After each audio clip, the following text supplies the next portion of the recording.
مسئول هماهنگی مناظرات شما بودم.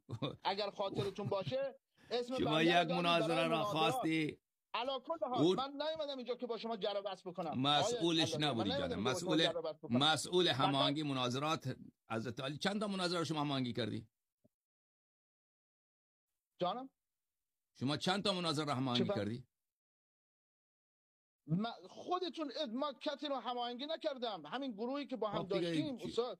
حالا شما فراموش کردید. او گروه هماهنگی تماس ها نبود، تماس ها بودون که در اونم زیاد فعالیت هم که نداشتی که همکاری بکنی. همکاری چندان اونجا نداشتی شما. فعالیت آنچنانی ما شما ندیدیم.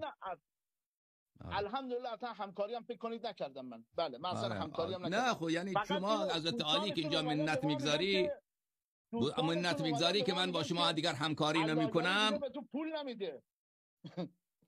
دوستانتون نه من مسئول کامنت دیگران نیستم.